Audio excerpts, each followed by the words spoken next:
Welcome to Podcasting Power Hour with your host, Jeff Townsend, aka the Indie Podcast Father. I'm your co-host, Greg, from Indie Drop-In Network. Podcasting Power Hour is recorded live every Monday at 9 p.m. Eastern Time on Twitter Spaces. Every week, an experienced panel of podcasters and other experts will tackle your podcasting questions. We will, of course, put links to all of our guests and any relevant information in the show notes. All right, let's get this party started. Fair enough. All right, we'll get it going. We don't have a necessarily like a set topic or like a guest we're bringing in tonight. So definitely needing you guys to request the mic, come up and talk some podcasting. Of course, I am Jeff Townsend, and welcome to the most stupendous Twitter space in the world, Podcasting Power Hour. Greg joins me. His milkshake brings all the boys to the yard. Damn right, it's better than yours. Old Greg. Yeah, cookies and cream always does it. I don't know what it is, but it's a crowd favorite. Hello, everyone. Greg here from Indie Drop-In Network. And thanks, Fuzz. I can't speak today. Cut it. No, I'm just kidding. I can't speak today. You can find. We'll fix it in post. We'll fix it post, man. You can find my last name. I've done some interviews, but nobody can say it or remember it, so I just don't bring it up. But yeah, thanks for coming. It looks like we have a huge crowd today, so hopefully we don't get too rowdy. Yeah, I must just be the drizzling shits these days. What happened to like the 200 plus people? I must have scared them off. Those are all Tanner's bots. He does have a lot of bots. He's got to pay to fight off the bots. It's epic. Anyways, Fuzz, you can go ahead and introduce yourself as you're kind of like there's a captain, then there's a first officer, and what's the third? He's like the flight engineer. Yeah. You're my flight engineer, Fuzz. I'm the navigator. The bosun. Yes, I'm the bosun. Hey, everybody. I'm Fuzz Martin. I am a former broadcaster. I am the owner and partner at a relatively large advertising agency, and I love podcasting. So, Jeff, thanks for putting this on. No problem. Of course, some of the usuals, Jim, Eduardo wouldn't miss it for his life, and Jen is also here, and I see Michelle down there listening, and then some other people that are always here. So we appreciate your continued support and attendance. Greg, do you have something you want to kick us off with tonight, or do I need to do that?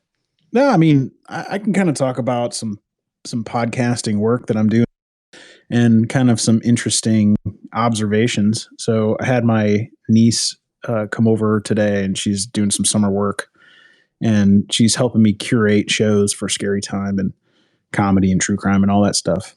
And she yells down the stairs to me earlier today, and she's like, I found a show, but his intro music has seriously been going on for a minute and like 15 seconds. Is this a crappy show, or should I cut it? But I skipped to the middle and it seems okay. And it just is funny because she's 14, doesn't know anything about podcasting, and she hated it immediately. So just goes to show that I think some of the best practices are still universally appreciated, even by like new listeners. And so that's why I put that tweet out there today that said, hey, keep your intro music to less than 15 seconds, unless you're going to talk over it. And then Google ducking.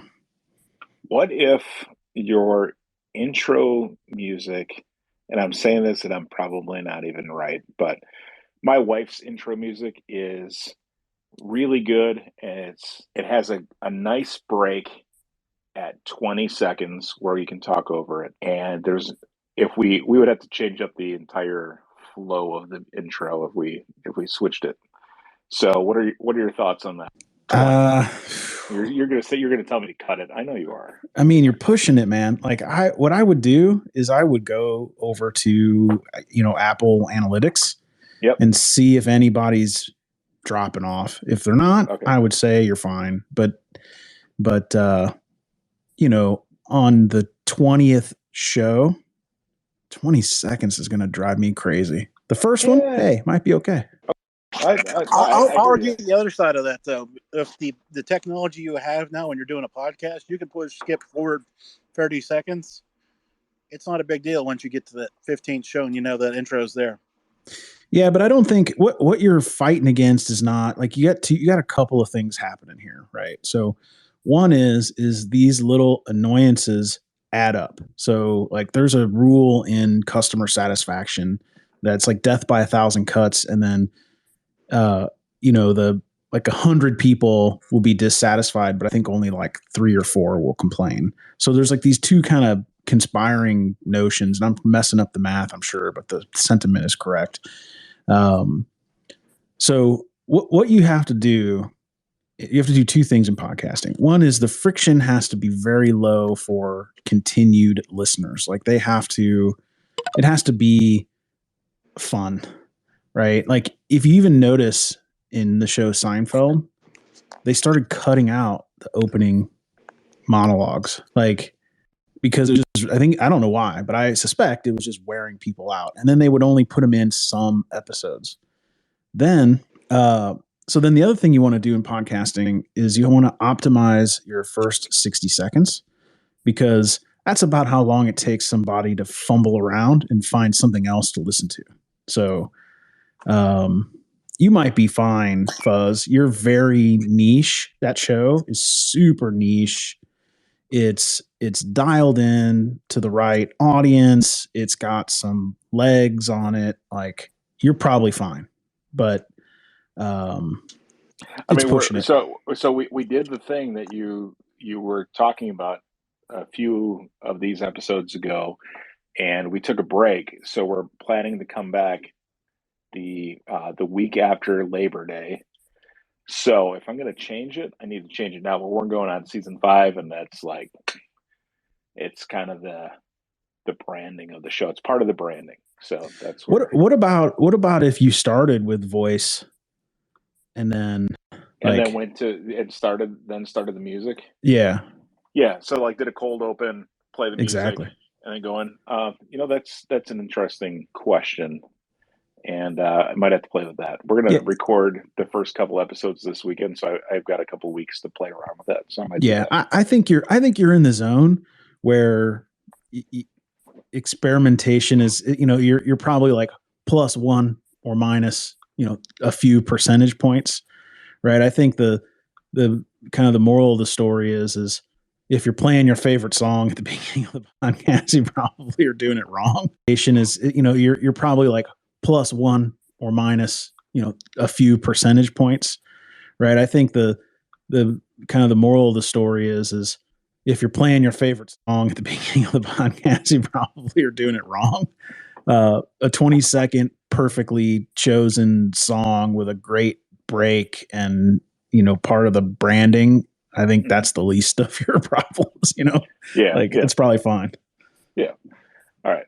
Well, we'll play around with it, but I do agree with you. Like I would say that I would rather listen to, and I might be the minority, but I would rather listen to a music bed than a pre-roll any day. Oh my God. I think that's everybody, but we're not going to get away from pre-rolls anytime soon. No, I understand, but it's tough. I mean, even the shows that shows that I listen to that aren't people even on here that I want to support. I pay for Patreon, do all that stuff, but I will skip the 2 minutes of pre-roll, Magic Spoon garbage every time, because it's just I want to support them, but it's also like I can't this is just dropped off there, Fuzz. It was always you only have your audience's attention for a certain amount of time. And you could tell them, hey, support the show, go buy Magic Spoon. It's got these great flavors. They're, peanut butter, X, Y, and Z, and get out of it. And I'm more likely to go, use your promo code and go buy that than if you went on and talked for 2 minutes about the thing. I don't think longer is better. I think authentic and tying it into the show is better than trying to make I don't know why, if it's the advertisers or if it's the podcasters that think that they need to have a longer spot in order to sell more stuff. So just came here to say that there is an article that Brian Barletta wrote for Sounds Profitable. I want to say 10 months ago about this, that I think advertisers are starting to understand that more does not mean better value when it comes to the ad. A perfect ad could be 15 seconds long.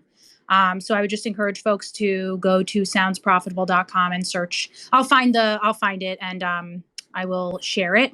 But I wanted to pop in really to say that I don't mind a pre-roll ad.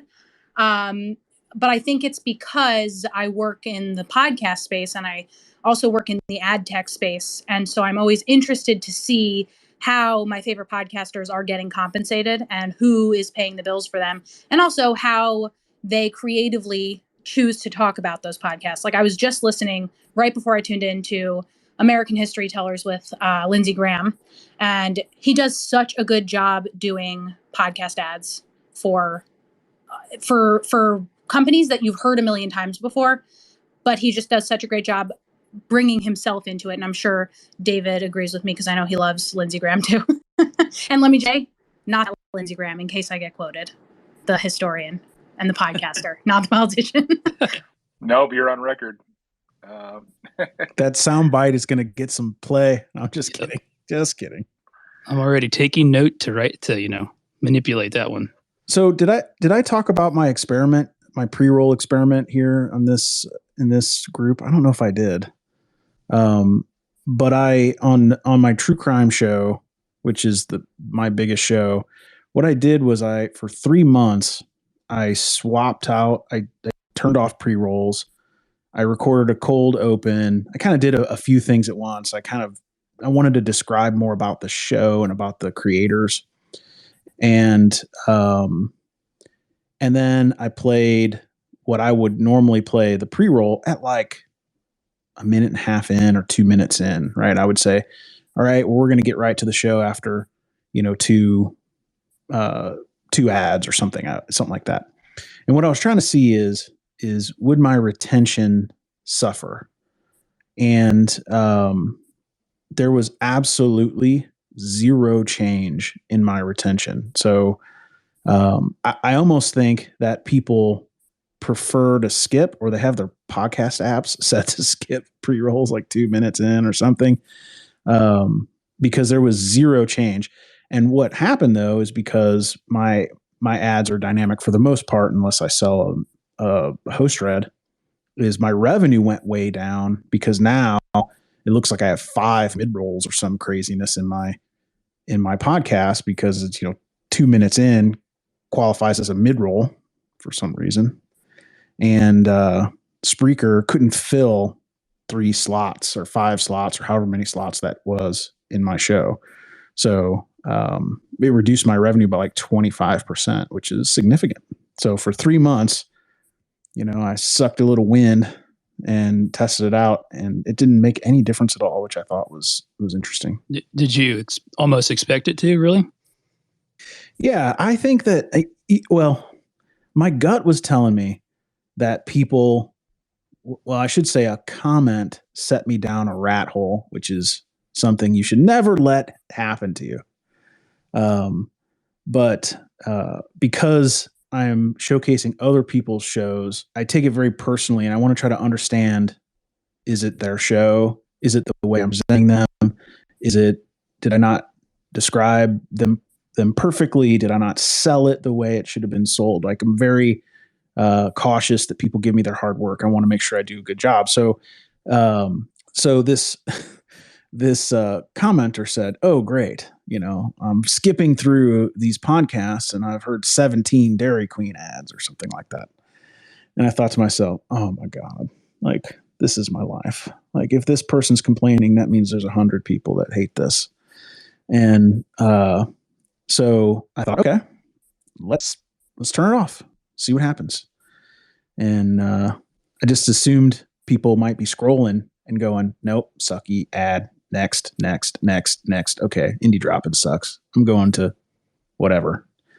But that is not the case. Maybe it is the case and they still hang up. I don't know, but it didn't show any difference. Matt, go ahead. I know that you requested to speak. Matt, that's his name, right? Yeah. Okay, I was about to say it. I didn't forget your name. How are y'all? Good. How you doing, man? Good.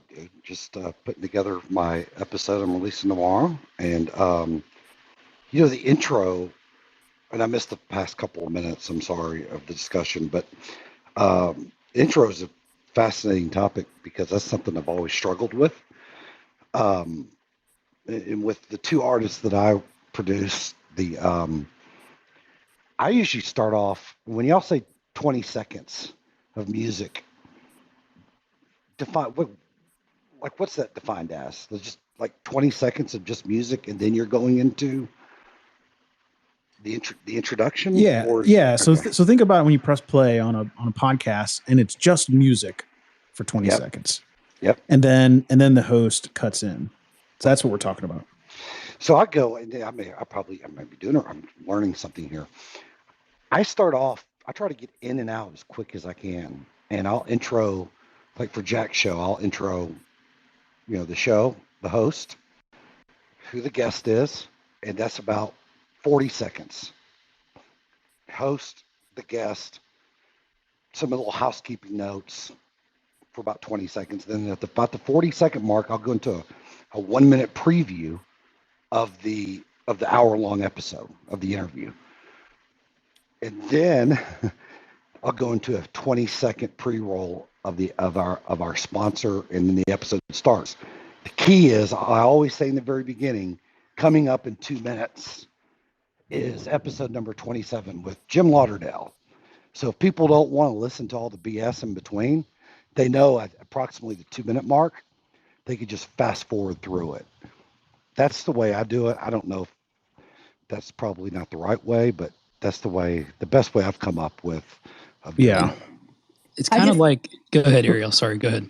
Just want to say there's no right way and wrong way. And I want to cut all of that out from podcasting because it's not radio, so you could decide that this week that is the right way and next week that is not the right way. But I think in general, a barrier is that a lot of people come in and they think there's a right way, there's a wrong way, not just for intros, but for everything. And I just want to get it in everyone's head that there's none. There's no right way. There's no wrong way. Yeah, that's exactly what I was going to say. And I think your retention data will tell you if your audience is responding to your show early or not. And that's I love the clips in the front of the show. I know some people hate it. It's, but like if I can get a laugh or a build interest within the first couple of seconds, I prefer them to be completely upfront, like before anything. Like, I think Conan does it that way where there'll be like a clip, a funny clip, and then music, and then they'll talk over the music. It's been a while since I listened to that show, but I always thought that was hilarious because I was instantly waiting for that section of the show. And interesting that you say that because I used to do that. I used to kick it off right with the 1-minute preview coming up in 1 minute. Bam, right into it. And then I'll intro the guest. Last but not least, the biggest debate that I've had with Jack and with this new show I'm producing with Brad, it'd be interesting to hear y'all's feedback. And I've debated this with Jack for a year and a half. And that is when you're introing the guest. So like Jim Lauderdale's coming tomorrow. He's had 9 songs cut by George Strait, 2-time Grammy Award winner. Emmylou Harris produced a record with her, blah, blah, blah. And then I go in, then Jack and Jim start talking, right? Trying to get the natural flow of the first 20, 30 seconds of them walking into the room and talking. So I like to introduce the guest because it's kind of like, my analogy is, it's kind of like you don't want the headline band introducing the headline band. So Jack sometimes says, well, I want to introduce the guest. So I said, well, Jack, you don't. So these listeners need to know how many Grammys they've won or how many hits they've written and all that stuff. And if you're not going to do it, somebody has to. And then that will be me. If you can do it, great. If not, then I'm going to have to do it. Yeah, to stop you there, I would just say if you have a star introducing somebody,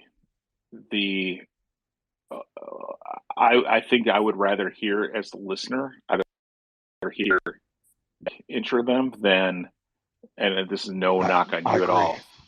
all. But like in my opinion, your job is to make that show awesome and to step back into the shadow, and allow your host that you're producing to be in the spotlight. And what I would recommend, in my opinion, would be for you to give him all of the, like, maybe even like just bullet up, like, here's all the stuff about this guest that we have coming up, and put it in a way that it's going to make Jack look like the star. And the more the better you make him sound, man, the better that show's going to be. I'm going to have to shove. And thanks for this feedback, man. It's priceless, because my next time we tape Sunday, and I'm going to Nashville tomorrow to do a show, and I'm going to put 6 bullet points and then shove it in their face and go, when they all sit down and start talking, you've got to introduce via these bullet points. Because if you don't do it, I'm going to have to do it, and I don't want to do it. Star, I'm not. So I appreciate the feedback. It really is priceless. Yeah, like it's always hard to, like, even when you're interviewing big names and all that, you want them to, the brighter they are, the better everybody else shines in that. So, and from your place, you don't need to be the star of that. You're going to get all the residuals of putting that together, being the guy that makes that happen. You're going to be in the background. That's just the deal, because you're working with celebrities. But that's where you need to be the guy that keeps them all on track, because it's like herding cats, right? So yeah, exactly. So I appreciate it. Yeah, you're welcome, man. Of course. Yeah, I have no opinion here. I've heard shows where the producers are very active, like the man behind the glass, and they chime in and they add to the conversation, and so I would say, I think Fuzz has a point, but I don't think what you're necessarily doing is wrong. I mean, your show has got to feel for, you got to give it your own fingerprint. So, if it feels right, I would say do it. If your listeners respond to it, I say do it. But you might want to try to switch it up and just give it a feel. How much of that retention rate is correct on Charlie? Because 0.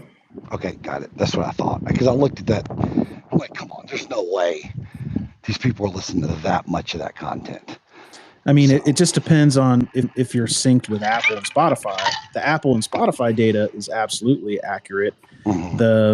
The retention, the episode to episode retention is based on IPs and things like that, which change a lot on mobile phones. So it's it's kind of garbage data in, garbage data out.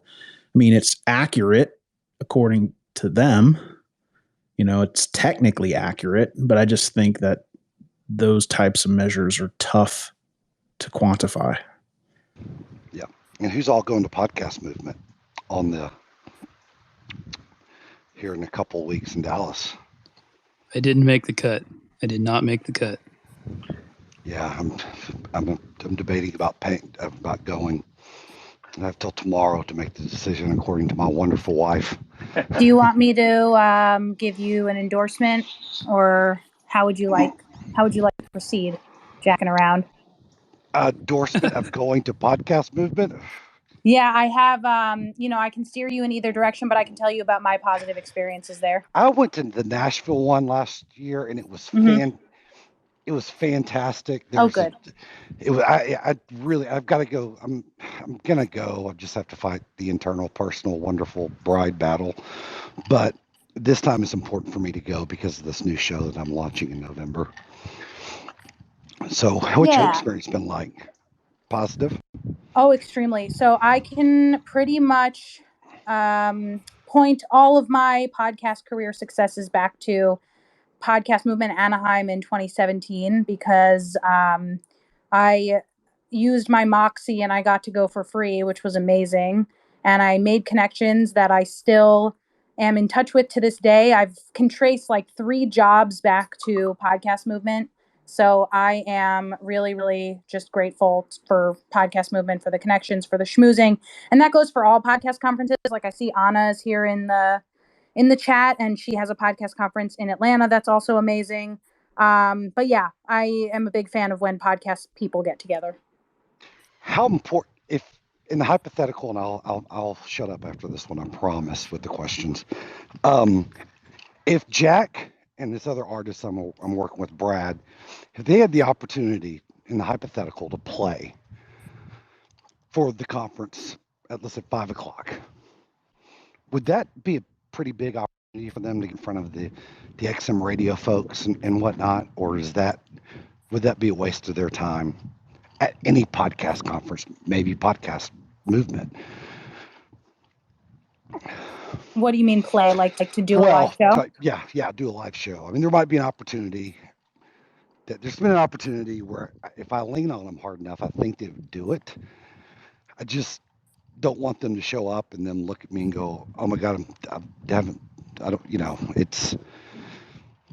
know what they're in for."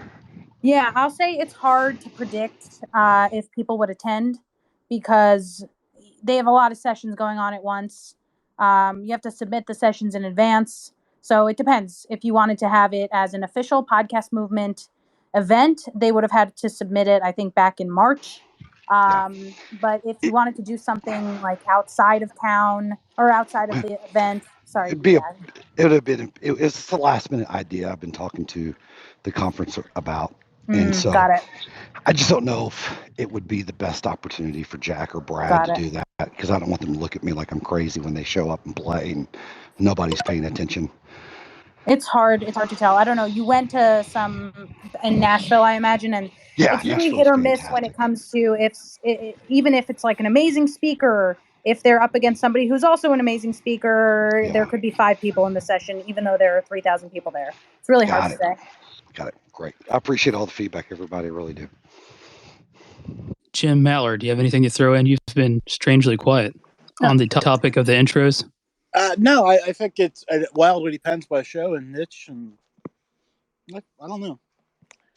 I've battled it for years too. So thank you, Jim. Yep. I think. All right, so we're about halfway through here. We'll go ahead and reset.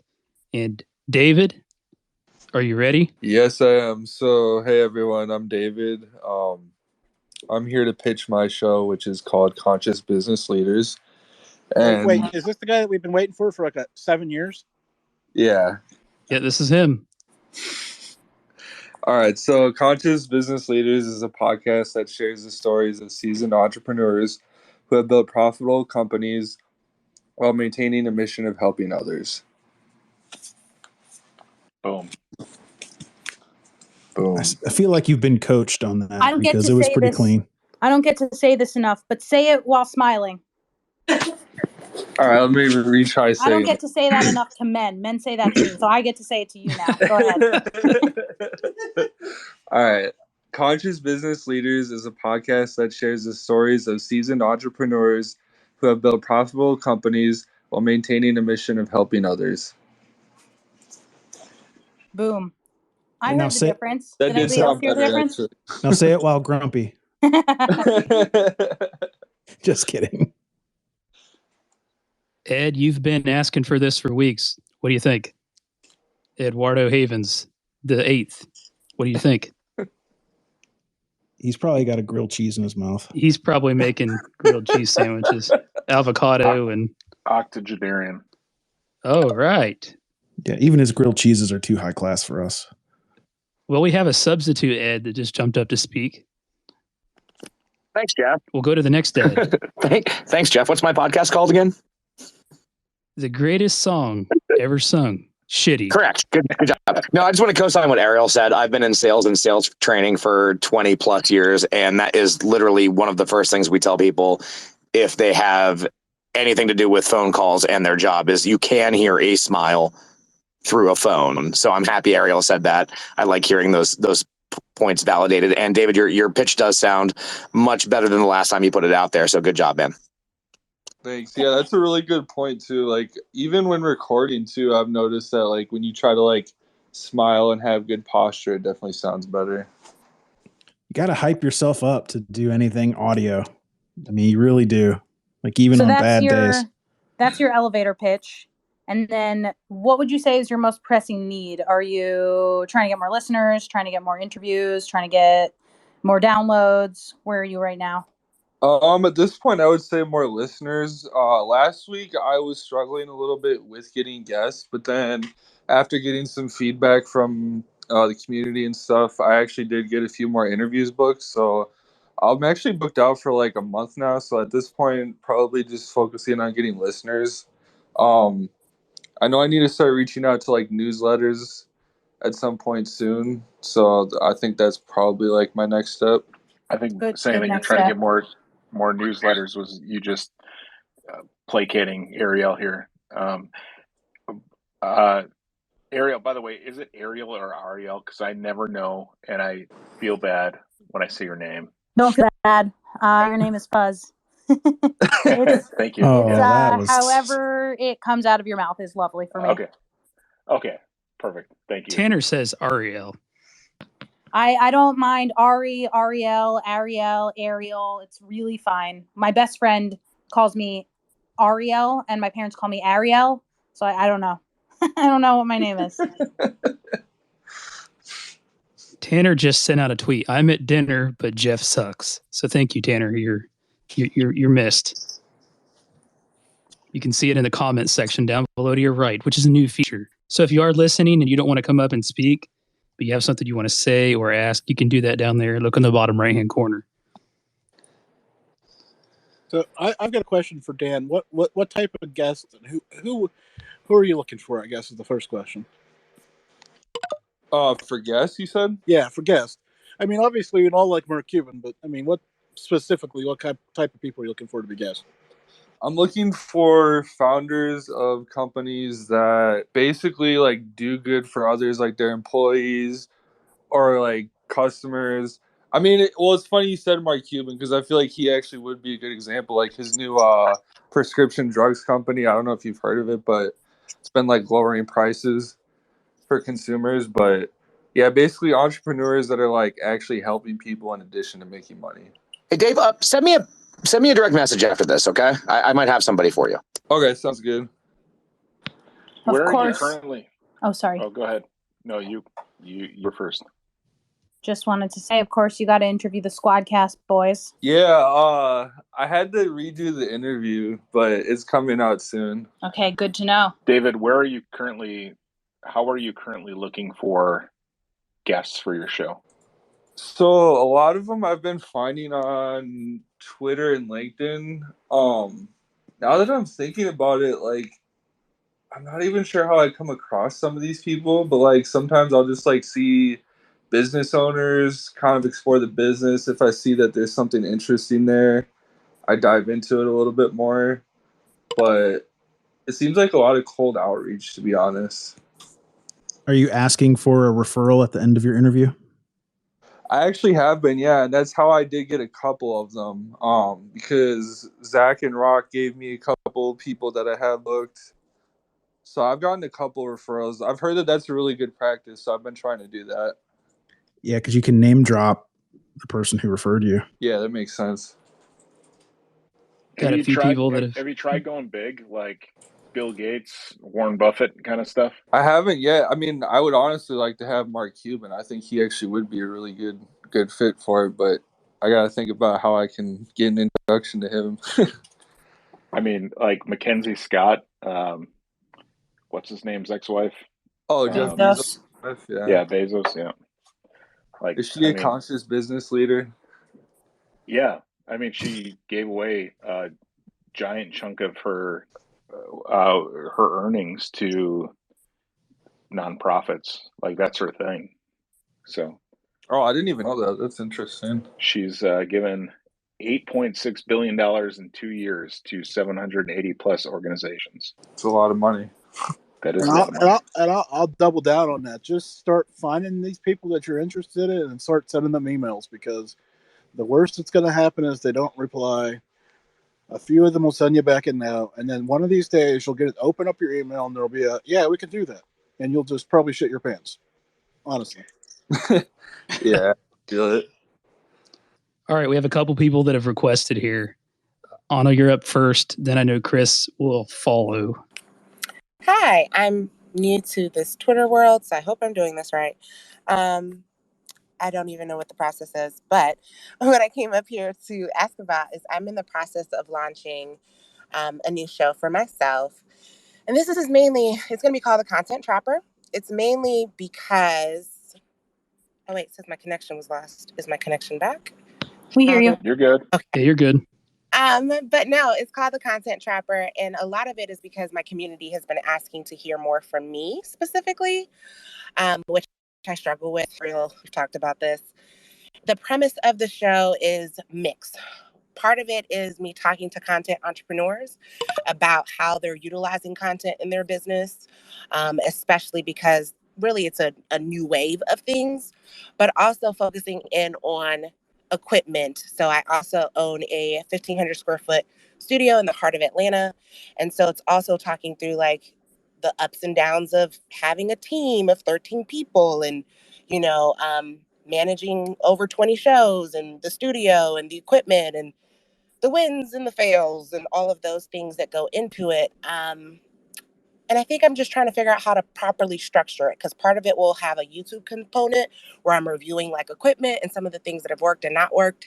And then the other part will be more so just the podcast element that's more so focused on content entrepreneurs. And I hope all of that made sense. I'm going to stop talking now. Yes, definitely made sense. You're in a really cool spot, which is that you haven't yet formatted it, which means that you can build marketing into every single aspect of your show, which is going to be really, really important in order for it to reach a wider audience. If it were me, I was listening to a show today that I really liked the way things were segmented. Let me try to remember that because I really like shows that your audience knows what to tune in for. They have special names of the segments. The segments don't always have to cover an episode. I think one of them is called Hysteria. It's from Crooked Media. I really like the show because they have their regular chat up top. It's a 2-person co-host show, but then they always have 2 or one guest at the bottom half of the show, or the bottom half of the show. And then at the end of that conversation, they do a roundtable with those guests and then they do like I think they call it like a sanity corner or something like that. And it's just something that me as a listener, I am learning to anticipate and get excited for. And then if I tweet at them, I'll say, loved this section of the show, something like that. So I would encourage you for all of the segments that you mentioned to come up with a way to make that enticing for listeners and so that they can possibly call into that show. Maybe not now, maybe that's too much for your launch, but sometime in the future you can start garnering voice clips that you eventually play. But yeah, okay, end of rant. I just think build marketing into everything. Think marketing at every stage. Perfect. Greg, what do you got?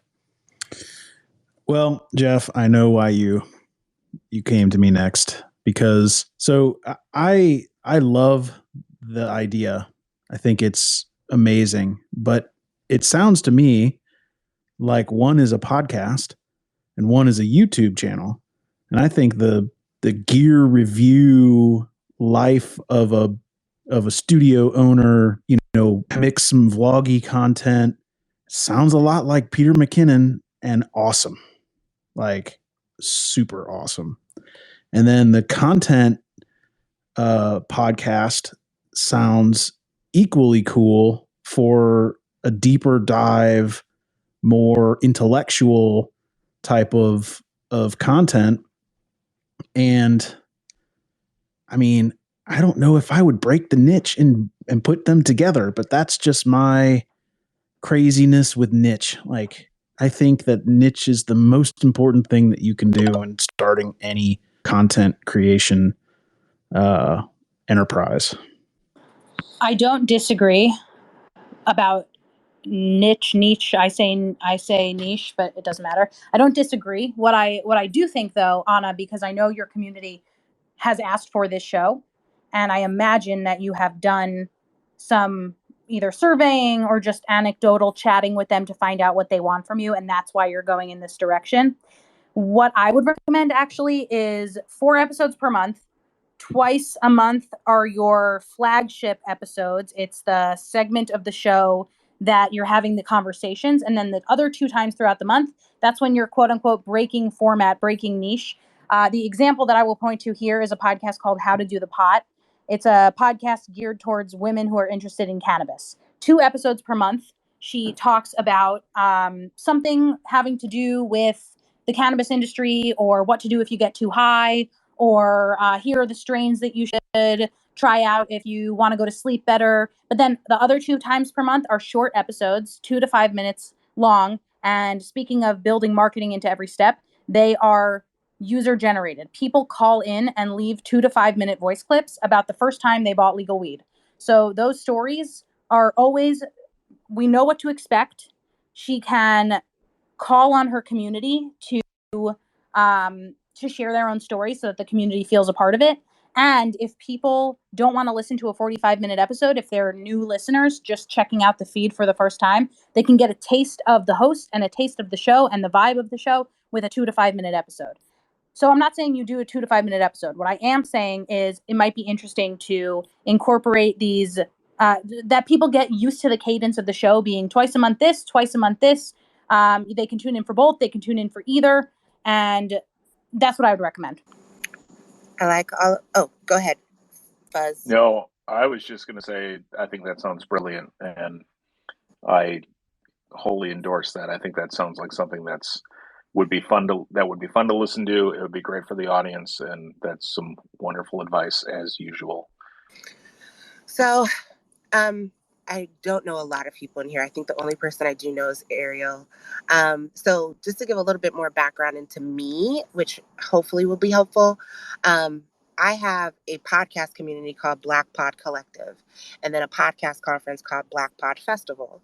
And so I've traditionally stayed pretty behind the scenes. I don't really share a lot about myself. It's more so focused on my community. My community consists of about 500 members across the globe. And they're paid members. And then we have those who are not in the community that just kind of come to the conference.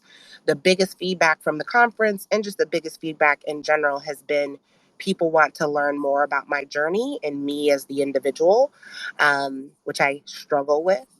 So I think I'm trying to incorporate more of me. So part of that is like the content portion of it, the entrepreneurship portion, and all of those pieces.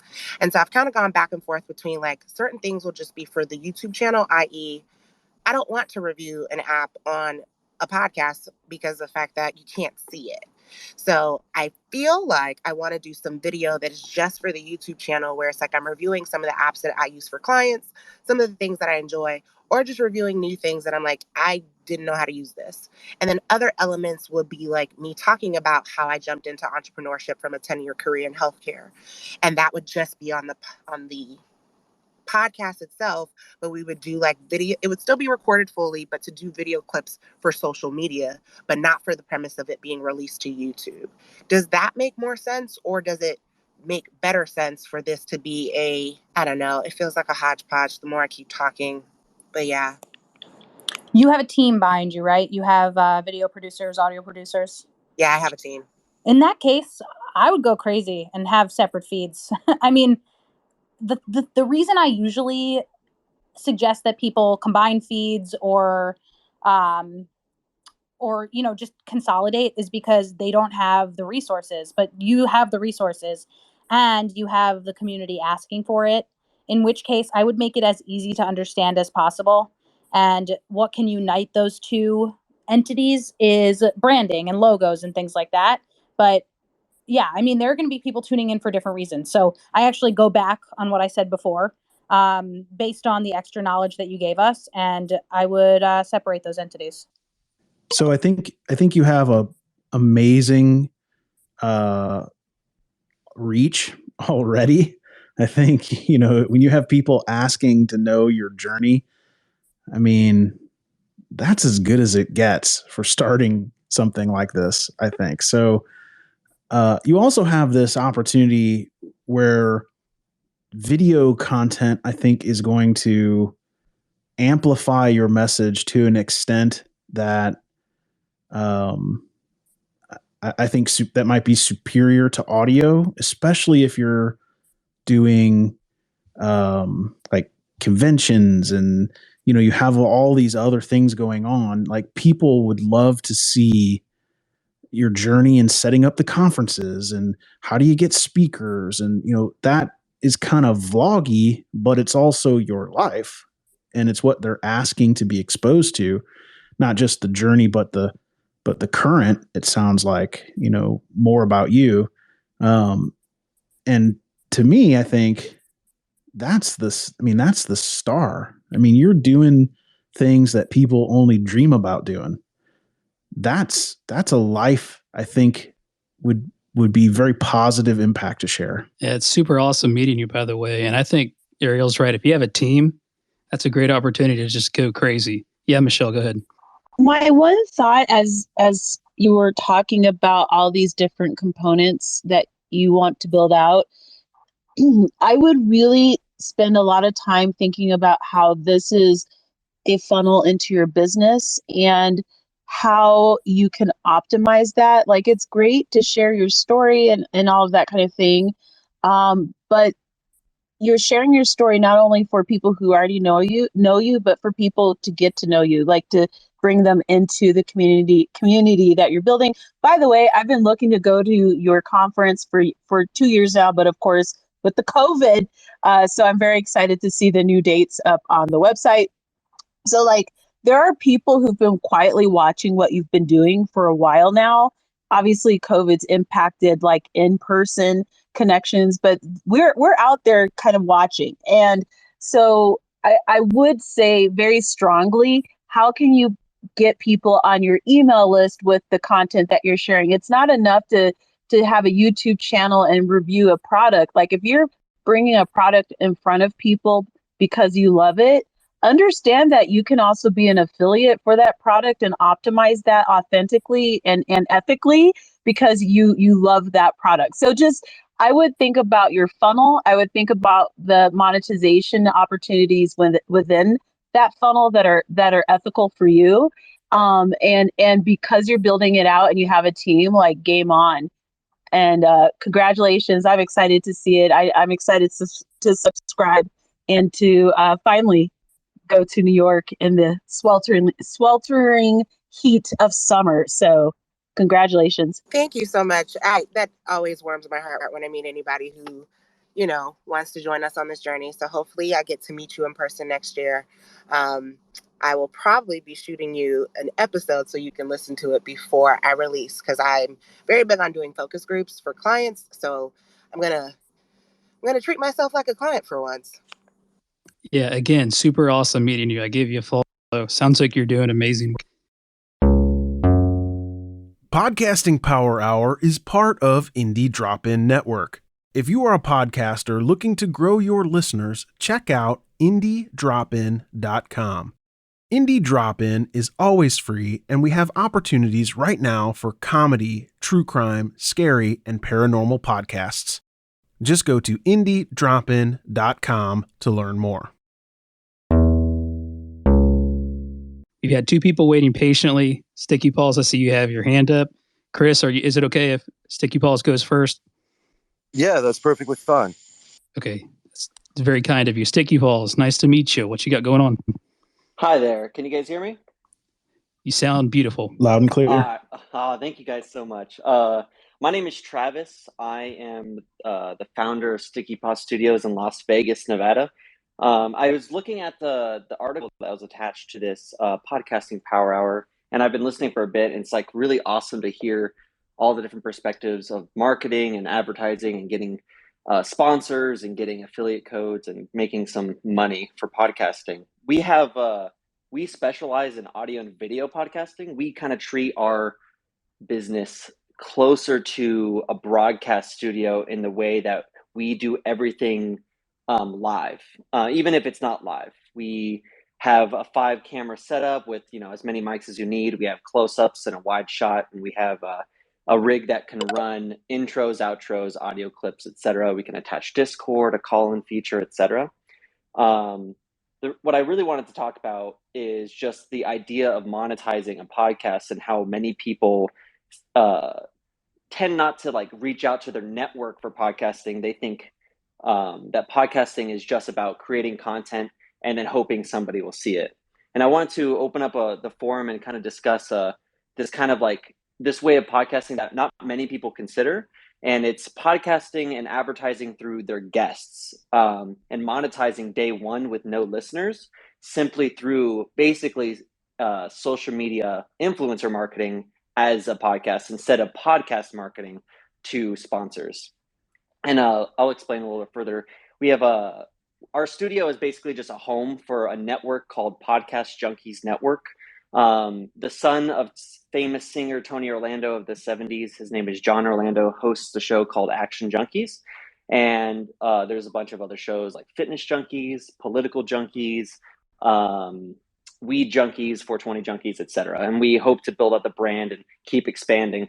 But the one thing we do that most others don't consider is we focus on getting guests of influence, ranging from 100,000 followers on Instagram or 1 million followers on TikTok or however like the cookie crumbles, and reaching out to sponsors based off of the not the viewership of the podcast or the listenership of the podcast, but the clips and the content we make from the pillar content is what we call the podcast. So we've structured our podcast studio to be kind of like a content farm for our clients and our internal podcasts. So for example, we create 6 pieces of content from a single podcast so we can have consistent content coming out every single day. We focus mostly on Reels, TikTok, YouTube Shorts, because that is getting most of the engagement these days. So for our Action Junkies show, we have a guest, Lacey K. Summers. She has 11 million followers on Instagram. What we would normally do is we would reach out to sponsors that have her demographic and say, we're going to have Lacey K. Summers. She has 11 million followers. If we're close enough with her, which specifically we are, we would ask her for her general engagement and her demographic, and we go out to a sponsor. For example, I believe a few years ago, probably more than a few, like 6, we reached out to whoever the studio is for Fast and Furious, and we were able to work out a deal under the guise that the engagement will be between 1 and 3 million engagements, a $5,000 one-time podcast sponsorship, simply by getting Lacey to agree to the fact that she likes going to the movies, and she would see Fast and Furious 6 or whatever the movie was coming out at the time. But we take that idea and we keep on expanding it, where we get somebody with only 5,000 followers on Instagram, and we use their name and their audience to make content for ourselves and give them clips to post on their personal page. So when we go back to the advertisers, we not only include the listenership of the actual audio on Spotify and all the other platforms and video, but we include how many people saw the clips and what was included in the clips. We show their logo. We have product placement in the background. We have organic advertising, which is like, I love Jersey Mike's. I'd eat there every single day. It's funny. We have a story about Jersey Mike's XYZ. And then that becomes kind of like an engaging aspect to advertising. So I was wondering if you guys have explored that kind of basically traditional, I guess it's funny I'm saying traditional, like influencer marketing through podcasting, rather than approaching it from I'm building a brand first and then looking for advertising after 30, 40, 50 episodes and community building. What do you guys think? Well, not all of us have Wiz Khalifa coming to our studio. Oh, that's funny. So that was an anomaly. The ability to do some of the things that you're talking about are limited by. I think I would say that there's a number of us here who are who do things that aren't just podcasting, and therefore aren't spending as much time focused on that as we probably would like to be. So I'm not speaking for everybody. There are some of you here who do that day in, day out. That's the thing that you do. But the ability to go out and do that outreach and, find those sponsors and find those opportunities when you're when that's going to make or break your getting the bills paid. That's one thing versus those of us who are doing this in addition to running another business, or working or whatever that might be. So it's a very good question. I'm not sure, and I don't I can't speak for everybody, but I would say that it's I feel like what you're doing is a different level than, or a different style than a lot of us are doing here currently. Yeah, So, I agree. Mm-hmm. Jeff or Greg, you got anything on that? Yeah. I mean, I don't have too much. What I would say is, I am very supportive of anyone who can put together a story and go pitch a sponsor before they've got any sort of track record. Now, you seem to have a track record, and I think it's probably easier today than it was, well, you said 6 years ago. Oh, fantastically easier. It's right. We have a bigger repertoire. Yeah. Exactly. So I think, there's one kind of constant thing with sponsors, just from my experience, is that when you don't sell the 25 mattresses, you get pissed. So, I think if you can team up with somebody who has a larger reach and a higher engagement in order to put together a package that is good for you and good for everybody, I think that's smart. I know people who do that with series. I know people that go out and get funding for like audio dramas. So it's definitely done in podcasting, but finding sponsors is a full-time job. I would bet you have someone that specializes in this and probably does this for you. Yeah, we have a kind of like a collective of people who, depending on the ranking of the sponsor, we have people fishing for that. Yeah. But they're among other things, of course. Yeah, and you've probably built pitch decks, and you probably have stats, and you probably have, you got data people looking at these analytics, and you've got a process that you've cultivated over time. And all that stuff is IP that's very, very valuable that you've learned through blood, sweat, and tears. And you're right, other people can do it, but it's like, when you see somebody playing the piano, it looks damn easy. But when you sit behind the piano, it's hard. The one thing the analogy I like to make is like, we're not in like the advertising business, we're in the billboard business. We're essentially like, how do billboard people sell billboards? It's about just like viewerships and people who pass on the street. One of our biggest kind of pitches to in Vegas, like law firms are really big, for example. So we have a lot of meetings with those people, and they will spend $10,000, $20,000, $30,000 on a billboard for no like direct return and non-monetizable return, really. I mean, you can't prove that this billboard is what sent them to you. Was it the 7 billboards? Was it the commercial, etc.?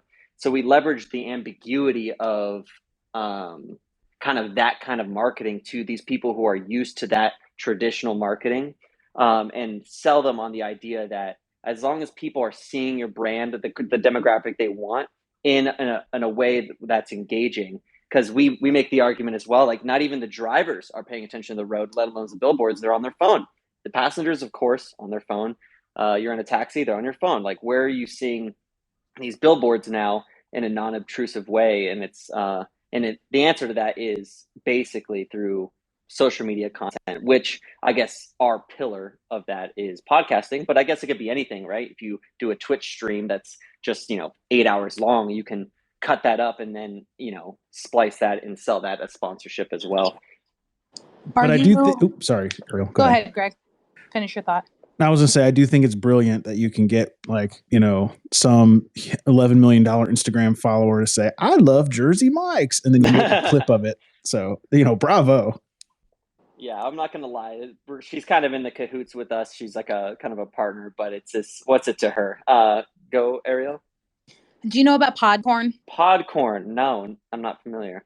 Podcorn is great if you are looking to potentially connect with advertisers who are already familiar with sponsoring on podcasts. It's a marketplace that connects podcasters with advertisers. The advertisers lay out the demographics that they're looking to hit, the minimum downloads, the campaign length, how much they're willing to spend, things like that. And then you pitch to them. You say, our podcast has this. We do weekly. We can offer a mid-roll at this. We can offer a pre-roll at this, post-roll at this. And also we can do creative integration, or we can do this type of ad, like really totally an interesting, flexible platform that I've had a lot of success on with the right pitches and the right partners. It's also a great way to just see who's doing what. And something that I have done is seen who is advertising there, gone to their competitors who are not advertising there, and pitched them on my own. So that is another way to potentially find sponsors. That's a fantastic platform. And does this platform like take like a cut of like as like a broker fee between that? It does. And it's like, it does. Yeah. I believe it's 10%. Oh, okay. That's not too bad. We tend to stay away from, obviously, because our idea is not like the cost per million kind of thing where they take 30% of the pre-roll ads. We actually advertise or advise against that to our clients, simply because it's like advertising before people actually care about you tends to piss people off. We found out, like the community of people. But I love that kind of networking tool, and the fact that you kind of go to the competitors of the people who are already kind of doing that. Yeah, that's outside of Podcorn, of course. That would be your own. Of course. I mean, that's just a brilliant tactic. I really appreciate the knowledge on that. We focus mostly on boots on the ground, kind of cold calling or through relationships with other people. But we want to kind of get the $500, the $200 a month kind of sponsors as well for our lower level podcasts that can't. Yeah. I also think a big opportunity is available for people who are not yet advertising on podcasts, but need to be need to be sold on why that would be helpful for them. So even just building out a deck that says, podcast advertising 101 and why you should do it with Sticky Paws. Is that what you're called? Yes. That would be something that I would just have handy. That's fantastic advice. And I would have a kind of like a follow-up kind of like thing, not to cut anyone off, they've been waiting, but is like video on Spotify. What is your guys' opinion on this new kind of pseudo audio video podcasting world where video is coming back around and touching the audio listeners? Have you guys explored that as like the place where your video content lives to kind of direct the top of the funnel there? What is your guys' opinion? TBD. No one knows. I mean, I did, one of the shows that I do infrequently is a video show, and I put it, I signed up with Anchor just so I could do video on Spotify, just so I could understand it. And, I put the same video on YouTube and it outperforms 100 to 1. So I don't know. Who knows?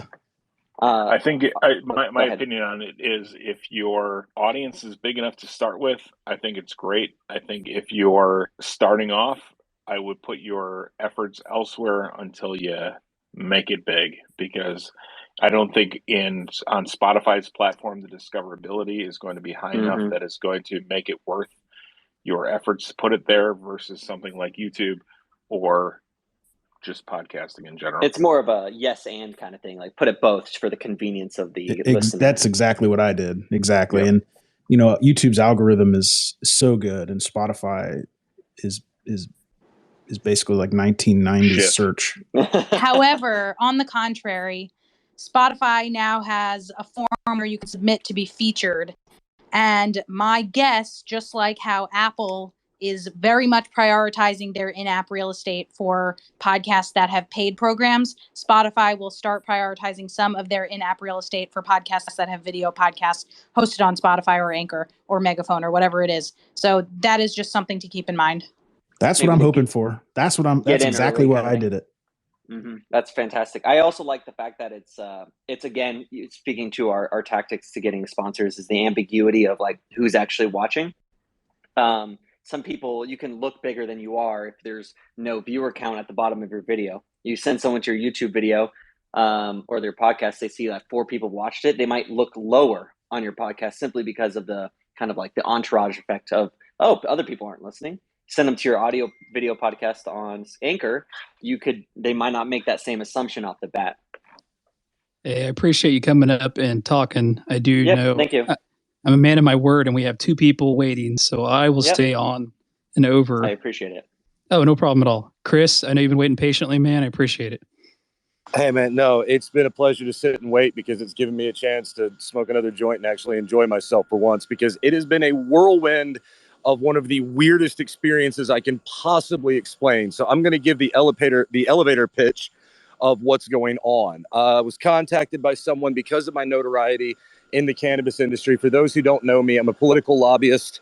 I'm actually the only U.S. citizen that I know of in the South, especially, that's not a lawyer or former elected official or someone that studied political science in college that decided to open up their first public lobbyist firm in North Carolina solely for the legalization of cannabis and psychedelics nationwide. And that has gotten me a lot of notoriety with a very small group of people, but a very important and powerful group of people that have been helping me along this way and kind of helping me navigate the waters of this journey. So one of those people reached out to me and said, hey, there's this tattoo convention that's got a national following. It's got a freak show that goes with it. It's got a live suspension show. There's like guys and stars from Ink Master. I've bought a 4.5-year contract that it gives us exclusivity to be the only CBD, Delta 8 and THC vendor for the whole 22 shows that they do nationwide. I need somebody to run Raleigh because I'm stuck in Florida this month. And I'm like, okay, I've heard pitches like this before. This guy's probably going to burn me like everybody else. I've learned my lesson too many times now. Hell, I'm still trying to recoup the $26,000 I lost in that small business loan scandal that some of you know about, that now has my case elevated to the level of the FBI because of how many people he stole from that day. So, I've been down this road before, so obviously I'm hesitant. And I've still got the podcast that I'm trying to focus on with Weed to People at the same time. But this was just too good of an offer to pass up. I'm like, wait, you want me to go in my hometown where I'm the face of legalized weed and sell product for 3 days at a tattoo convention that's filled with a freak show when I'm a former circus performer myself? Yes, when do you need me there? So he offered to pay me $350, wasn't expecting much performance out of me. I knocked out $10,000 in sales on Saturday alone. He was so impressed by the performance that they've offered me a contract now. And this has all happened within the last 2 weeks. I fly out to Jersey on Thursday. I get back from Jersey on Monday, and then I have to turn around and fly to Dallas the next Thursday, then Cincinnati, then New Orleans, and so on through major cities up until June of next year. And then I just wash, rinse, and repeat for the next 4.5 years. All the licensing's been taken care of. All the compliance issues have been taken care of. But the beauty of this is that there are some states we're going to go to where we've partnered with people that already have the licenses to sell cannabis openly because it's legal in that state for recreational means. That means that, someone who has been a cannabis grower since he was 16 years old, that is known as an outlaw in his own state, that has stood up in front of the state and said, I am a criminal for choosing medicinal cannabis to cure my brain tumor 5 years ago. I'm going to have the opportunity finally to stand in a legal state and actually sell weed openly without fear of arrest, search, or seizure for the first time in my life. And I feel like that needs to be recorded, and not for my own notoriety. I never do anything for my own notoriety. This is always about bringing light to the greater cause of, legalization that needs to happen across the board, and decriminalization and all of the social justice reforms programs that I work on. The problem is I'm about to go mobile. I've got maybe 1 week I could think of before December that I'm going to have off to myself. And I've only got my phone. My laptop died last week. We're probably not going to turn the profit that I want to turn until about 2 shows, because I found out that the geniuses behind this have been doing this old school hustle deal where they've been paying for each show as it happens. So all the profit that we make from Jersey, a good portion of that has to pay for the next show and some money that's still left over from Raleigh that I was unaware of. Fortunately, I got the power of attorney today, so I'm taking over all the financial accounts for it. I already talked to the attorneys. There's no back taxes I have to worry about. After Dallas, I should be finally in the green for once with this company. So I'm really saving their ass on that part, and they're very grateful for it. But I don't know what to do with all this. I feel like I'm being forced into a spotlight because basically all I do is I go to this convention with Villain Arts Tattoos and I stand in front of 15,000 people a day that's a captive audience while I've got a little Bluetooth speaker and I'm dancing around while I'm dressed from head to toe in a black and red leather circus outfit, looking at people going, you want to be as high as me right now, $20 and I'll change your life. Come on in here and see what you get. And the next thing I know, they're walking out $360 of product in their hand. And I'm doing that all day long. And everybody's just kind of like they can't figure out how I'm doing it. And it's because I feel like this is really what I was born to do. Like I've always been passionate about this. And I finally get to bring medicine to the people on a national scale. But I don't want to say that I don't know how to monetize it. But my biggest problem is, how do I do this mobile wise? Like, I don't really have a team that can follow me. I have an amazing producer that I can email things to that does all the episodes of my podcast, the intro music, the outro music. If you've ever listened to an episode, for somebody that's as small in this game as I am, he puts some soul into that. And some of the episodes he's produced have even made me sit on the floor and just go, that's not mine. Like, there's no way that's mine. But I just don't know what to do with the mobility of this. And I was wondering if anyone has had any experience of just kind of starting out where you've got all of these possibilities in front of you, but really no capital to work with and nothing more than an iPhone. Man, if that's the elevator pitch, I'd hate to hear the whole story and see how long it took. It's been years.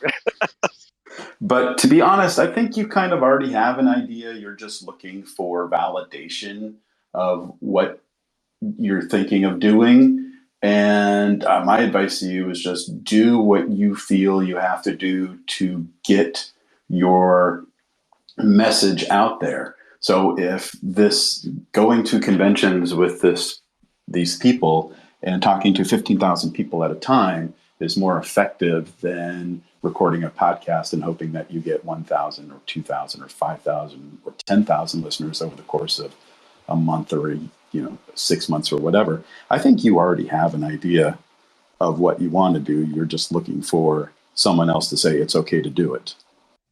Well, I agree with that. I would also let me jump in here quick too.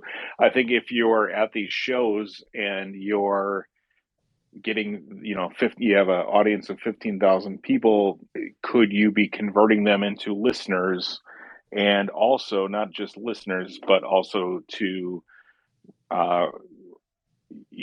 repeat customers in that instance. And so having them, become, a part of your brand, having them appreciate your brand and be a part of that. Could you, while you have that audience, get them to subscribe, to buy from you or buy from your company? I don't know the logistics of all that. I apologize for being kind of ignorant to that because I'm in a state that doesn't allow that stuff.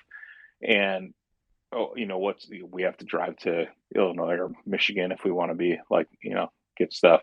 So what's the ability for you to take that reach and amplify your sales and also your listenership through there? And from a technological standpoint, there's so many different things that you could do on your iPhone to make that happen. I can offer you like 4 things without even pulling up Google here, so that part's pretty easy. I appreciate that. I love the passion. It's very sincere. I think you gotta keep that up and figure out how to use it to your advantage. What do you think, Greg? Before we go to Matthew, no, go ahead, Chris. Oh, I said, and it's honestly, it's an easy thing to keep up because I'm not kidding. 5 years ago, I was diagnosed with an inoperable frontal lobe brain tumor that they gave me a year to live, and cannabis is what cured me. And I decided when I got my second MRI done and we were shown that the swelling went down and the tumor had actually shrunk in size, I decided at that moment that if cannabis saved my life, it did so no one would ever have to plan their funeral on their 40th birthday ever again. And that's been the one thing that's fueled me through all of this. So like losing that passion and that drive is never going to be an issue. I just have to figure out a way to still pay the bills while I'm doing that. Yeah, I don't think I have anything to add. I mean, from a technology standpoint, I think for under $100, you could probably get a nice microphone. And if you have a producer, you can ship the files off to or pop them into Dropbox or something. You probably could put together a decent little show on the road. And it sounds like you're going to get a lot of exposure. And I would say just congrats. I appreciate that. I really do. I appreciate the passion. Matthew, you've been waiting patiently with your hand up. Go ahead. We'll finish off the evening with you. What you got? Hey, thanks for letting me talk. I'll be quick since that was pretty long. I have a cannabis history podcast. I'm not here to plug it, but my thing is, because it's cannabis history, we keep falling into black holes when it comes to advertising. I mean, a lot of monetization's been lost. I just wanted to know if anybody had any good advice on how to monetize something that is, I mean, it's cannabis related in the sense that it's just strain and genetic history because we're old breeders, but that's it. But we've run into every problem. Like we're selling weed. I've been down this road before. I can help you. Thank you. So we have a couple of clients who specializes in your marketing issue. So make sure to send me a message and I'll give you his contact. There are a number of clients or brands that we work with who sell nutrients to help the growth of cannabis products, but they're run by organizations who don't yet want to say that they're for cannabis. So if you think of some of the big names in fertilizers that you may see in your local big box store, and I'm not going to name names, but they do sell products for hydroponics, for in-ground foliar applications, all different sorts of types of things.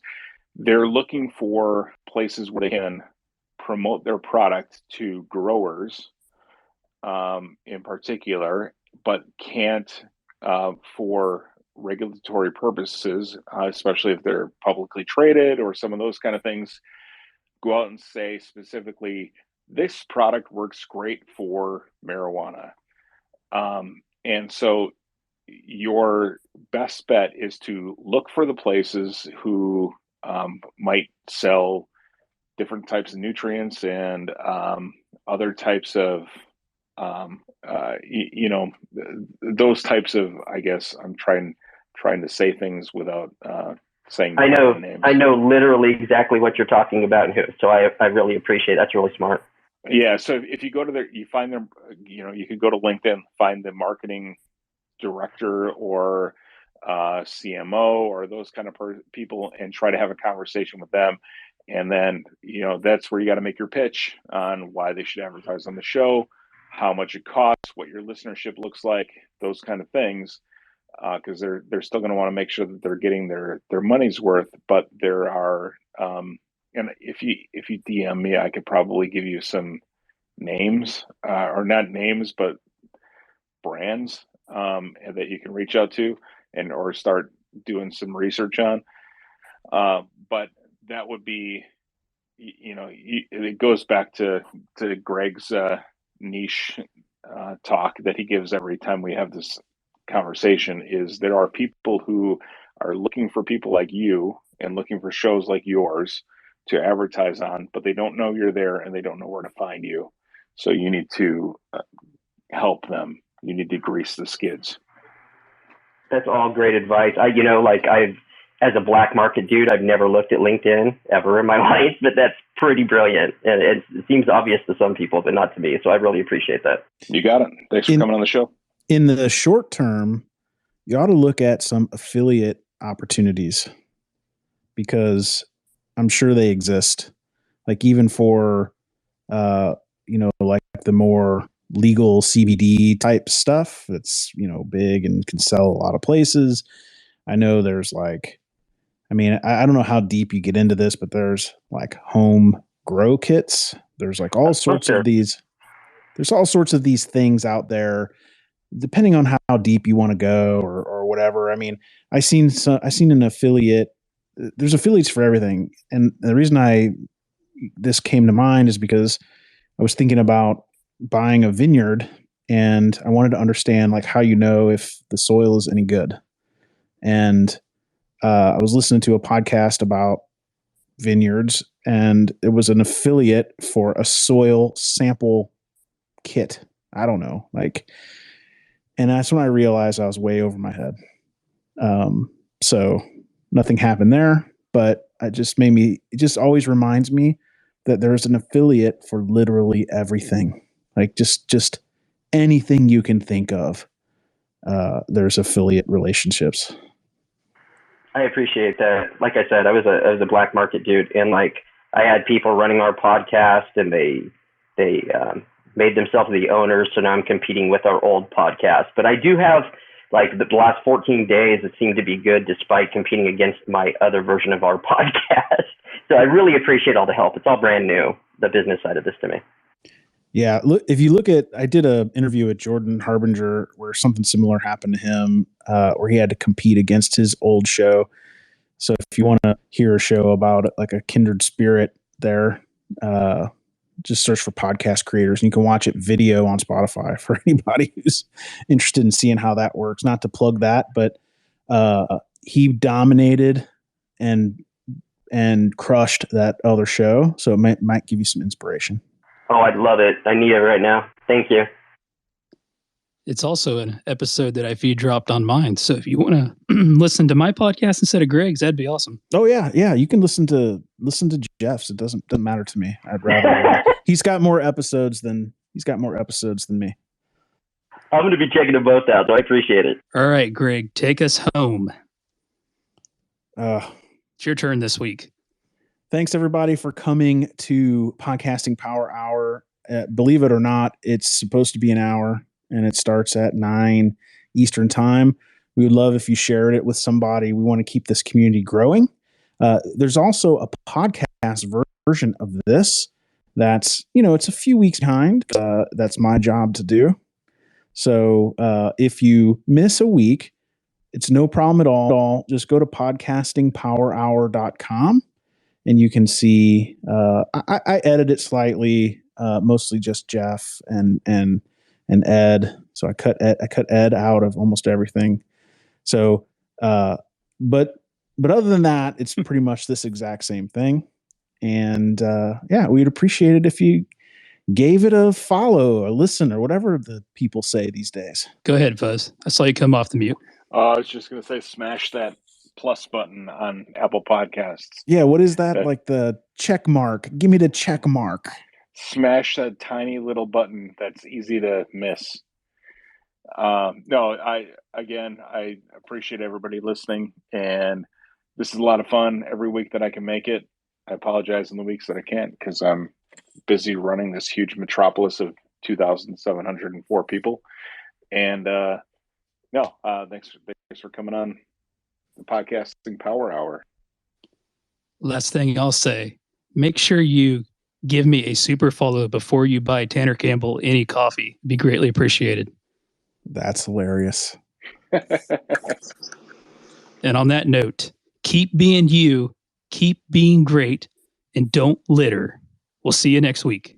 Are you pre-editing me before Greg has a chance? Oh, the closing thoughts by Ed. See you later, everybody. Click. And that's the end. Thank you for listening to the Podcasting Power Hour. Everyone is free to participate on Twitter Spaces every Monday at 9 p.m. Eastern Time. To join, just follow Jeff at podcast_father or Greg at Indie Drop-In.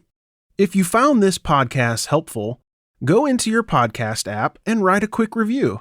Other podcasters will see it and know this show is worth listening to. Also, I'll put a few links in the show notes for ways you can support the show. I think by now you know we love our coffee. Have a great week. What do you think, Ed? You already missed the pitch that you've been asking for. Oh, I'm sorry. You know that I have to walk my dogs around that time, and I just sometimes get in the dead zone. How was the pitch? You're a creature of habit, great. Ed. Yeah. The pitch was fantastic. Oh, good to hear. I'm glad it went well. But no, just it was better when he smiled, though. Although I could not I had to stay on mute because it was the funniest thing Ariel's ever said. That was pretty good. I will have to concur with that thought. Right, yeah, she reached out and said she had to jump off, but she was glad she could get back in. We hadn't talked to her much in the last couple of weeks, really. No. I see Leo's on too. No chatting from him. Maybe his microphone's all acting crazy. Thought we would get some good inputs there. So are we going to do a Podcasting Power Hour post show with Ask Ed Anything? So, on the podcast version, by the way, if you get past the credits, I put the post show in. So I listened to it to make sure that we don't say anything weird. But this part is in the podcast. So, and Ed, I do not cut you out. Don't worry, buddy. I'm not worried. I would cut myself out if I could.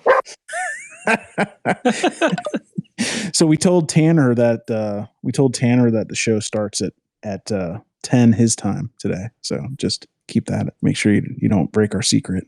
Oh, Paddington can stay in the dark for all I care. No, Greg, I'm not having mic issues tonight. What?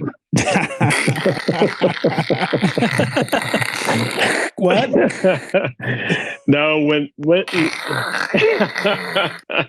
I told you it was some stupid emulator I was trying to. Oh, stop it! How about I interrupt you like that one guy? Oh my gosh, that guy! I can't believe you're bringing up. No, no. I was pro weed until that kept getting interrupted, and now I'm totally anti weed. Are we going to start the show anytime soon, guys? I'm hanging up, Ed. This is enough for me for Monday. Well, no, but I mean, Tanner finally showed up. It's time to start the show. Oh, damn it! See, he's early. No, but tonight I just wanted to listen. Like a half hour early. He missed Ariel. He would be very sad. Yeah. She specifically said she liked being called Ari, which is what Tanner calls her, which I thought was hilarious. Hey, Tanner, how are the tacos? Taco Tanner. He's having mic issues. He's having mic issues. Come on, Tanny. By the way, I did confirm with some friends in Texas that breakfast tacos must contain egg. So I don't know how it's going on in Denver, but those are not breakfast tacos. All breakfast tacos must contain egg. That is just a general rule of thumb, regardless of where you are. Oh, that's how Taco Bell did it. That's how Taco Bell did it. Yeah, Leo. I mean, Taco Bell. I mean, that's the authority. You are so right. Absolutely. Stop it. Never gonna live that down. I was like, is this what your podcast sounds like? Oh my gosh. I wish I had real philosophical things to say like that one guy was too. Well, isn't weed legal in Colorado? Oh, in Indiana? No, it's not in Indiana. That's right. Jeff, were you not going to approve Tanner? I approved him. I've approved him like 6 times. I don't know what he's doing. He bumped himself back down, I think. So that guy said he's coming to Cincinnati. I'm gonna have to mute. I'm gonna have to mute Ed. I cannot take it anymore. I'll stop. And I was in your corner last night, Ed. I was with you, man. You're just gonna call me out like that. No, I'm gonna static you out like that. But that guy said he's coming to Cincinnati. I almost said, "Hey, let's hook up," but he talked too fast for me. I can't deal with people who talk really, really super fast like that. I don't know why. It just gives me the... Yeah, I'm on a 333 megahertz brain. I can't do it. Yeah, it makes me uneasy. Hey, guys. I came here a little late. This is the first time I'm joining the group. Is it okay if I ask a question? I mean, I can always wait till next week, but I never knew this group existed. It was the first time. Just Twitter recommended it to me, and I just hopped on. Jeff, is it past your bedtime, or can you stay up late? I'm fine. Although I will tell you, Tanner, it keeps giving me an error message. I'm not sure what's going on. It says I add you as a speaker, and then it says an error message. But I'm good. That's up to Greg and Fuzz. I'm still on COVID brain. Yeah, I'm good because NOSA, if it's pronounced NOSA, I have an affinity for trucking logistics, so I want to hear your question, and I've wanted to hear your question since you requested to be a speaker. So hit us. I'm gonna drop, guys. So have a great night, and Nosa, I hope you get your question answered without me, but it's unlikely. See ya. All right, thank you, Greg and Fuzz. So a couple of friends approached me, like 2 friends of mine approached me about an idea of starting a podcast network centered around a music genre, right? So the idea is to talk about things pertaining to that music genre, like maybe interview artists break down, albums, talk about historical things that happen within that genre.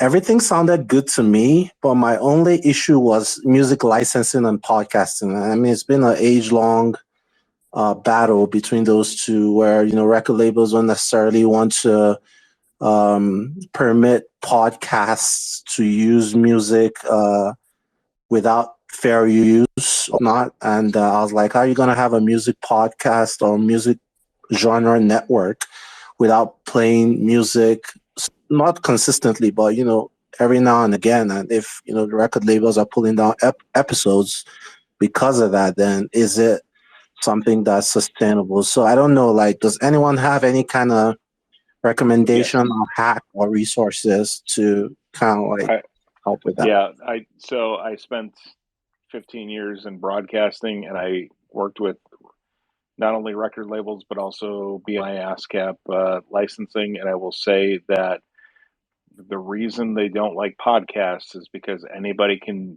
go to your RSS feed and download their protected songs without you paying for them. So it is in whether they download a full episode of a show and they take out the minutes within that are their song or songs plural.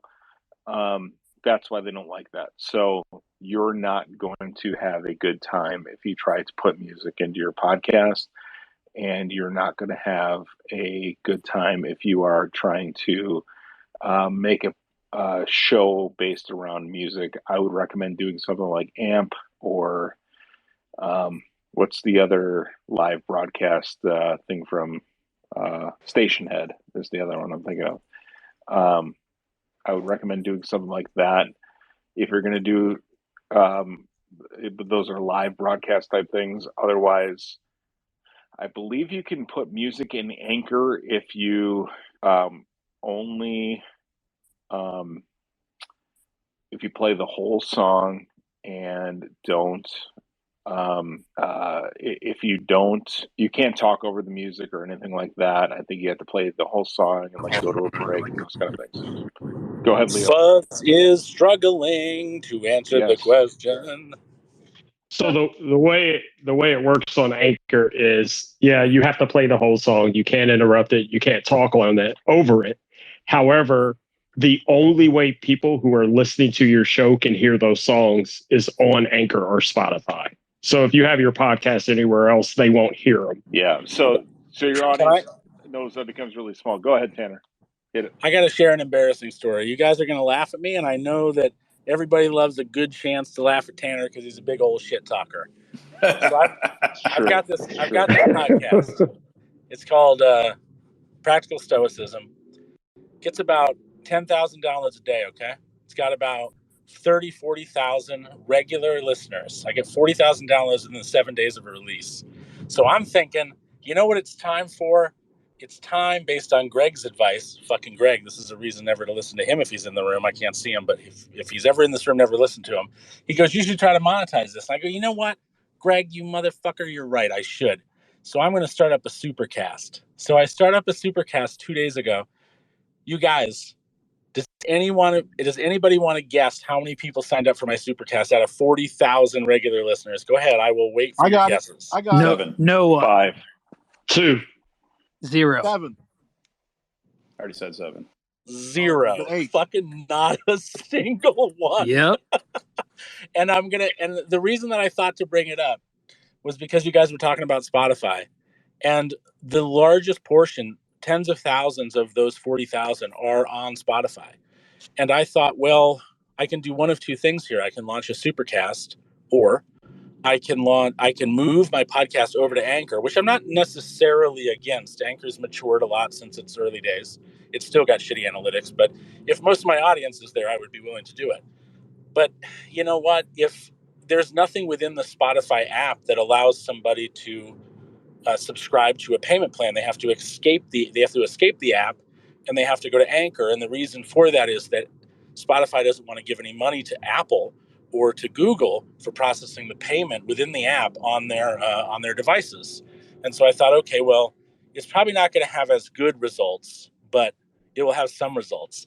And to right now, this very minute, not a single fucking person has subscribed. So I just want to give you all a chance to laugh at me for that. There, done. But back to the original question, music in a podcast, it just has not. It's just not Fuck there you, yet. Jim. Fuck you, Jim. Sorry, Tanner. Yeah, the problem is all the licensing. So yeah, that's why on Anchor and Spotify, if you play music, there's a show called Supernova Earth, and he only hosts it on Spotify because it's a music show, and he'll only host it there because that's the only place people can hear the music he plays. So he can't even try to venture out of it. And that's because it's a closed platform that people can't actually download to their device. I mean, you can, with any platform, you can find a way to record audio or whatever that might be, but you can't physically download it through an RSS right to your computer. So that's why. And I know there's something about music licensing where you can play, I think it's 15 seconds before you start running into any issues. I don't know if that's 100% correct, but it's not. My wife is an IP lawyer. My wife is an IP lawyer, and no, fair use is a myth in most regards when it comes to music. Right. See, so that's why it gets so complicated with running a music podcast. So I've got a question for you, Fuzz. Do you think that these two things we just mentioned about Spotify, my pathetic situation and this music situation, do you think it's a reason to focus on Spotify, or do you think it's a reason to avoid Spotify? If you can find enough audience to be on Spotify to find that, then I think it's a reason you focus on Spotify. I will tell you this, and since there are a good 13 of us here, I have a podcast it's like an archived podcast. I haven't done an episode in, 2 years. And we used to do titles or lyrics of songs as the title of our show. And on Spotify, I still get downloads, like 40 downloads a month on a stupid episode that I've never touched, because people type that into Spotify and you get found that way. But from a, should you focus on Spotify itself? I don't know. If it's music focused, maybe. I could see for NOSA's application, that might be cool, but I don't know. I mean, you know what? I've got it. Run out 5 episodes because Anchor's free, and see where it goes. What are we? I mean, you'll just be out the time at that point. If it works, it works. If it doesn't, you put it back on the shelf and you forget it before you go starting a network and all this other stuff. Just try 5 shows and Anchor with the music and focus on Spotify. And well, can you even really start a music podcast network if you're only going to be on 1 or 2 systems because of the song limitations? Exactly. Well, no, wait a minute. I think you could. There's this, Jeff and Greg have heard me talk about this, but there's this myth in podcasting that being everywhere matters. But the side effect of being everywhere is that you must promote everywhere. Whereas if you focus on a platform, be it Spotify or Apple or Overcast or Player FM, whatever it is, if you put all of your effort to growing an audience in a single place, that must be easier and more likely to be successful than splitting your marketing attentions across, I mean, God, how many are there? 50 potential listing platforms? I would just say, if you're going to do that, you're going to have to let your audience obviously know up front, this is where we're going to go. But go on a platform, you have to go on Spotify, because I think that's the only podcasting platform that has the license ability for you to play a song without getting sued. So don't try to do that on your own platform and not put it on Apple or whatever. Just like, no, that's not true. You can play up to 6 minutes of any song without any legal ramifications. Just go ahead and do it. You'll see. Well, Tanner Campbell, a lawyer, better call Tanner. I was going to say, and call Tanner when the bill comes. Did Greg come back in the room all of a sudden and start giving bad advice again?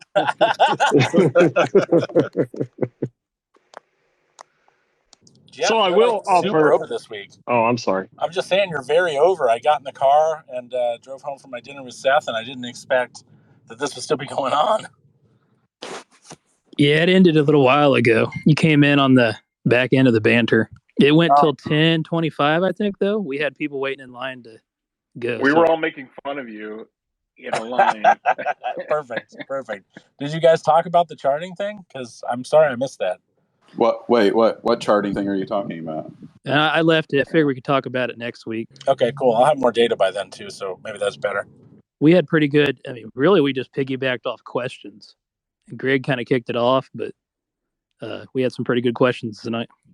There was one guy that had a 10-minute elevator pitch. How did it go? Would he have sold me? What was he pitching? No, I actually texted Jeff. Well, and I said, I feel like we're being filibustered. Yeah, I was lost pretty early. I couldn't even comment on it because I was gone. Yeah, I DM'd Jeff about 90 seconds in and said, this guy already lost me after 90 seconds. And then he just kept going and going and going. The thing is, he has a cool studio, but he was trying to sell us is what was happening. And Yeah, I was gonna say, it sounds like he's got a great studio in Vegas. I just told you that 10 minutes and 7 words. What was he trying to sell? Engineering services? Wiz Advertising Khalifa. model. He was trying to sell his advertising model, is what I gleaned from it. Yep. Well, listen, you got to respect a guy for hustling. Here we all are, well, most of you guys tonight, showing up, hosting conversations, and I bet you not a single son of a gun in the audience tipped you or went to your profile and bought you a coffee.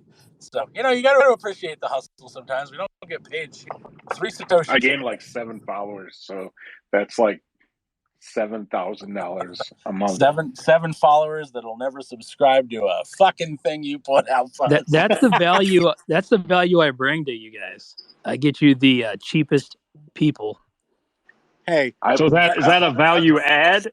This space saved me No value. fight with my wife. Yeah, So, Leo, this is all value good. times 0 is 0, buddy. Yeah. I single-handedly ruined Tanner's podcast and all his ambitions with it. The thousands of Satoshi I make every year are now no longer there. All right, I'll bite. 17 cents. Oh, wait, do you not know the Satoshi story? Well, I just know what you said on your show. Here's evidence of no one listening to anything anyone says outside of these rooms. So I listen to your show. I know about the Satoshis, like 5,000 Satoshis is worth a penny or 50 Satoshis are worth a penny. I listen. 50 Satoshis is worth a penny, and if you download the Fountain app, you can get tipped 3 Satoshi for every episode you put out. And Podcasting 2.0 and all this Bitcoin shit are like, let's get rich getting money from our supporters. And all these supporters are like tipping 100 Satoshi per episode, which is 2 cents. And everybody's like, this is the answer. This is how we finally turn a profit as podcasters. And we're like, dude, at what point do I get to tell a listener to fuck off for seriously insulting me, for giving me 2 pennies for listening to my shit? Like, at what point do we just say, listen up, asshole, you wouldn't give anybody who did anything, including begging on the corner, 2 cents. How fucking dare you? Okay, I'm downloading the Fountain app just to give Tanner 50 Satoshi. Please, I need it. I would say it was back in January this year, we switched from Spreaker to Captivate. And when we switched, we lost our programmatic ads that ran on my wife's show and my show, but my wife's show mostly. And we were, she's got 175 weekly followers and, residual episodes and things like that. We're probably making, I don't know, $20 a month on her show. And she's like beside herself that Captivate hasn't rolled out these programmatic ads yet because they said they were going to, and they haven't when they switched to global.